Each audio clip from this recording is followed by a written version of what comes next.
Hollow cavities within trees are an essential habitat for almost 350 vertebrate species across Australia. These natural cavities have contributed to our biodiversity for millions of years, not just here in Australia, but further afield.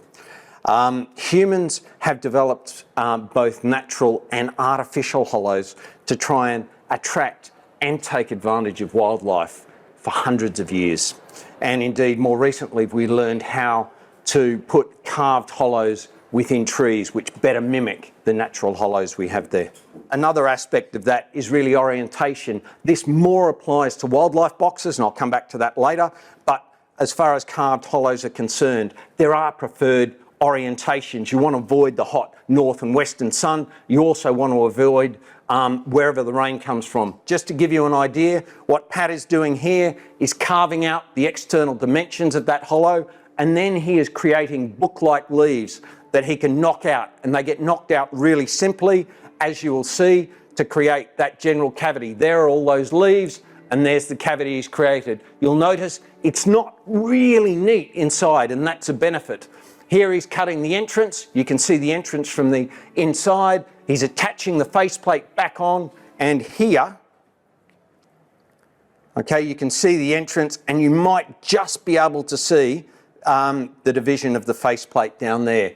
The bottom line is we're looking to try and retain mature or even senescent trees in the landscape to reduce that tree removal.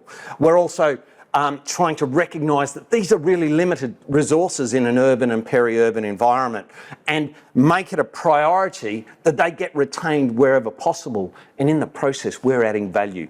Okay, we're creating more habitat that otherwise wouldn't exist. We are focusing on the target species we want to try and attract.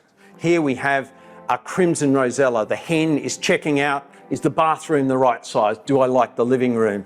She decides, tells a mate, yes it is. They start a family. Watch up here shortly, because the entrance size, as I said, is really important. They have laid 7 chicks or eggs. The maximum they will lay is 8. Okay, just looking up here about now, that's a galah. It's a bigger bird. It will kick out and potentially kill the young to try and take over that hollow. Because we have the right entrance side, we have excluded that animal, and these birds have gone on to fledge quite successfully, which is a fantastic achievement. But I guess in conclusion, it takes somewhere between 300 and 400 years for the hollows required in the landscape to cater for the species we're currently looking at and trying to retain. Unfortunately, habitat loss continues to be a huge issue, and therefore we need to retain these trees wherever possible. In this case, this is a pre-European grey box in the Adelaide landscape. So we need to retain them from a genetic and a whole range of other perspectives wherever possible. Okay, where we don't have adequate numbers of hollows, the preferred way to do it is by creating carved hollows, and the reason being it more closely mimics natural hollows, but unfortunately appropriate specimens in the landscape in which to put these carved hollows is limited. Where we have those limitations, or where we're between that cohort of 80 and 100-year-old trees, nest boxes are a really valuable option.